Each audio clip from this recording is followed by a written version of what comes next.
김무성 새누리당 대표가 방미 일정을 마치고 귀국해서 오늘 국회에 복귀했는데요. 이번 방미에 대해서 무엇보다 10년 만의 정당 외교였다라고 하는 점을 성과로 꼽고 있습니다. 하지만 큰절 외교, 또 중국보다 미국 발언 등 논란을 일으킨 바도 있고요. 존 케리 국무장관이나 조 바이든 부통령 같은 핵심 인사들과의 면담이 없었다라는 점에서 외교적 성과가 부족하다라고 하는 지적도 있습니다. 잠시 후에 이번 방미 일정에 동행했던 정옥임 새누리당 외교특보와 이야기 나눠봅니다. 계속해서 여러분 의견은요. 문자 샵 0945로 보내주시면 되고요. 프로그램 마칠 때 소개해드리도록 합니다. 짧은 문자 50원, 긴 문자 100원의 정보 이용료가 있습니다. 자, 정면 인터뷰 바로 시작합니다. 정옥임 새누리당 외교특보 전화 연결돼 있습니다. 정 특보님, 안녕하세요. 네, 안녕하십니까. 정옥임입니다. 네, 여당 대표로서는 이 10년 만의 방미였죠.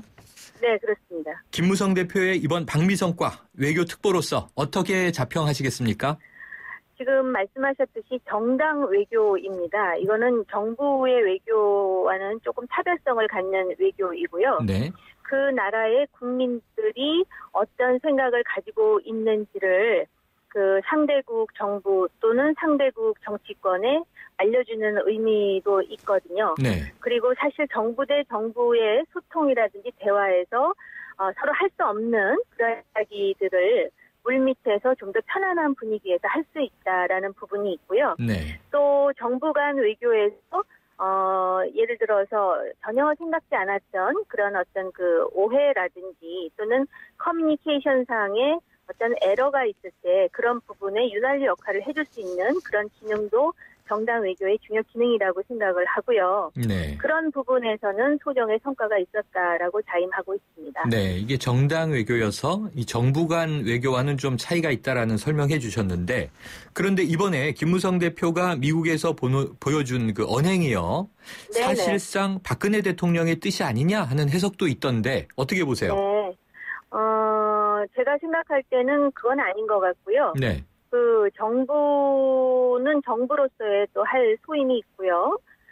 정당으로서 이제 그 집권 여당 아닙니까? 네. 그러니까 집권 여당의 대표로서 그 나름대로 이제 그 요인들을 만나서 중요한 현안에 대해서 이야기를 하고 또 그 미국의 싱크탱크에 가서 우리 대한민국의 어떤 외교의 방향이라든지 한미 동맹의 의미에 대해서 설명했다라는 것에 의미가 있는 것이고요. 네. 제가 그 박근혜 대통령과 김무성 대표 간의 그 방미 이전에 어떤 교감이 있었는지에 대해서는 알 수 있는 위치에 있지는 않지만 네. 그런 조율하에 이루어진 외교는 아니라고 생각을 합니다. 네, 그렇군요. 자, 하지만 이게 정당 외교라고 말씀하셨고 그렇게 또 선언도 됐지만 이 미국에서의 발언 수위로 봤을 때 이 국가 간 외교 수준이어서 그랬던 건 아닌가요? 미국에서 특히 워싱턴 DC와 뉴욕에서의 일정을 보면은요. 주로 이제 그 미국 의회의 중요 인사들 그리고 정부의 중요 인사들 그리고 미국은 사실은 그 주요 외교 정책을 이끄는 싱크탱크가 있지 않습니까? 네. 그 싱크탱크에서 하고 간담회하는 그 일정으로 꽉 차 있었습니다. 그리고 네. 이제 바로 그 6.25 전쟁 때 참전을 해서 그 우리나라의 어떤 그 방위를 위해서 그 희생하고 헌신한 지금은 그 8, 90대 고령이 된 용사들을 위로하는 그런 모임들이 있었거든요. 네. 그래서 그것이 어떤 국가 간 수준이라기보다는 정당의 수반으로서 할 수 있는 모든 네. 그 역할을 했다 이렇게 생각하고 있습니다. 네. 그런데 이제 또 정치권 일부에서는요. 실질적 네. 성과가 부족하지 않았나 이런 지적도 나오는데요. 그 이유는 사실 이제 우리 정치인이 방미할 때는 누구를 만날 것이냐 여기 주목하지 않습니까?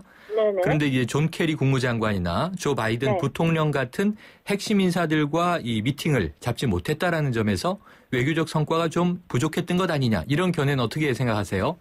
아마 그게 이제 우리나라에서 해석하는 방식인 것 같고요. 네. 존 케리 국무장관의 경우는 약속이 돼 있었죠. 그 존 케리가 사실은 그 부상 중이었고 네. 또 그 이란과의 그 핵 협상 타결로 의회에서 청문회를 하는 과정이라서 눈코 뜰 새 없이 바빴지만 네. 미국의 오바마 대통령의 한국 사랑, 특히 박근혜 대통령과의 그런 우정, 그다음에 미국의 그 고위 인사들이 한국에 대해서 가지는 그런 어떤 긍정적인 그런 그 인식들이 있습니다. 그래서 시간을 내 가지고 미팅이 예정돼 있었는데요. 네.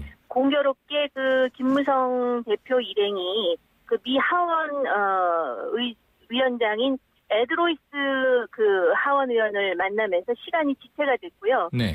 또 그 존 캐리의 경우는 국무장관으로서 그 이란 핵 협상 문제를 가지고 의회에서 청문회가 있는 바람에 네. 그 도저히 나올 수가 없는 그런 불가항력의 상황이었었습니다. 네, 그렇군요. 그래서 그거는 애초에 약속이 되어 있었으나 서로 간에 그런 불가피한 상황 때문에 이루어지지 못했지만 그러나 그 부장관들의 그 브리핑도 있었고요. 또 정보기관의 브리핑도 있었기 때문에 실질적으로는 많은 그 의사 전달 그리고 정보 교환이 있었다라고 생각을 합니다. 네. 그런데 이제 김무성 대표의 방미 중에 국내에서는 여러 가지 논란이 있었어요.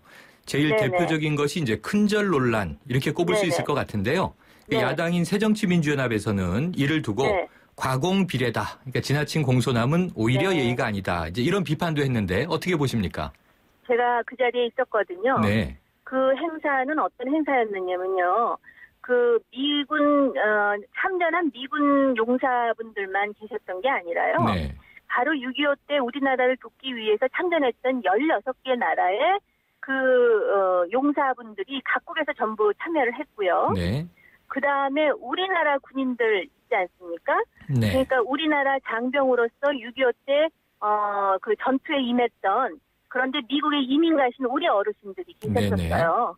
그래서 그 바로 그분들에게 우리나라를 위해서 그렇게 헌신한 것에 대한 감사의 표시였었죠. 네. 그렇기 때문에 미국을 향해서 절했다 하는 거는 그건 지나친 비판이라고 제가 말씀드릴 수 있었습니다. 네. 그 자리에 있던 사람으로서. 그리고 네. 그 미군이나 또는 16개 참전국 그 용사 어르신들이라든지 또 우리나라의 그 어르신들이 전부 80대, 90대시잖아요. 네. 그분들 중에는 거동이 불편해서 산소호흡기까지 부착하고 오신 분들도 계셨었거든요. 네. 그런데 그 사람들이 굉장히 자랑스럽게 생각하는 것이 자기네들이 그렇게 희생해서 도와준 나라가 전 세계에 경제 발전과 민주화를 이룬 그런 어떤 모범국으로 성장했다는 거에 대해서 굉장한 자긍심을 갖더라고요. 네. 그럴 뿐만 아니라 한국에 꼭 가보는 게 소원이라는 그런 분위기였습니다. 네. 현장 분위기는 달랐다. 이렇게 이해를 하고요. 네네. 자, 또 한 가지요. 이 중국보다 미국이다. 이 발언이 있지 않았습니까? 이 발언이 이제 이 미국과의 동맹 관계를 강조하려는 건 알겠으나 외교적으로 세련되지 못했다. 이런 지적은 어떻게 받아들이세요? 윌슨 센터와 브루킹스 연구소에서 간담회 및 연설을 할 때는요. 네. 우리는 그 중국과 그 아이브라 그러죠. 아시아 그 인프라 투자은행 그리고 또 중국과의 FTA 또 중국과의 그런 경제적인 상호 의존이 미국보다 훨씬 비중이 크다. 그리고 우리가 중국과 협력을 한 것이 오히려 동북아시아의 안정에 한국이 촉매 역할을 할 수 있는 것이며 또 그것이 미중 관계에도 순응을 한다라는 그런 발언과 연설을 했습니다. 그리고 동아시아에서 이제 한국이 바로 그 중국과 일본 간의 평화와 안정을 위해서 촉진자 역할을 하겠다라는 이야기를 했거든요. 그런데 이런 것의 기축, 즉 린치핀이 한미 동맹이다라는 그런 취지인데요. 바로 그 문제의 발언은 미국 분들 앞에서 한 게 아니라 바로 미국에서 고생하는 우리나라 특파원들을 위로하는 만찬에서 캐주얼하게 아마 그런 취지로 발언을 하는 것이었는데 김무성 대표 스타일로 이야기를 하다 보니까 그렇게 나왔고 또 언론 입장에서는 그게 굉장히 그 구절이 굉장히 이렇게 다른 기사에 비해서 이렇게 굉장히 그 독특하고 부각될 수 있는 기사 제목이기 때문에 아마 그렇게 나왔던 것 같습니다. 정옥임 외교특보께서는요, 이 북한 이탈 주민 지원재단 이사장을 역임하시기도 했잖아요. 이 다른 질문 하나 마지막으로 짧게 드려볼게요. 오늘 이희호 여사가 방북했는데 남북 관계에 긍정적인 영향 가져올 수 있다고 보세요? 저는 옛날에 이희호 여사님께서 그 북한의 그 어린이들, 굶주린 어린이들을 위해서 뜨개질을 하시는 모습을 지금도 기억을 하고 있거든요. 그래서 요번 식당을 방문하셔서 바로 그런 어린이들을 위한 시설이라든지 병원을 방문하신 걸로 알고 있는데요. 바로 그런 인도주의적 차원에서 지금 그 94살의 노구를 이끌고 이 어르신이 지금 북한까지 방문을 하셨기 때문에 북한 주민과 우리 국민들 사이에 좋은 교감이 이루어졌으면 좋겠고요. 그러나 북한 당국 그리고 정부 대 정부 차원 또 북한의 핵 문제라든지 지금 미사일 발사 준비를 하지 않습니까? 그런 정치적 현안은 상당히 복잡한 그 속내를 갖고 있기 때문에 우리 이희호 여사님께서 특히 북한 북한 어린이라든지 인도주의적 지원이라든지 북한 주민에게 우리가 그들에 대해서 가지는 따뜻한 마음을 전달해 주시는 것만으로도 큰 기여가 되신다고 생각을 합니다. 네, 오늘 말씀 감사합니다. 네, 감사합니다. 지금까지 정호김 새누리당 외교특보였습니다.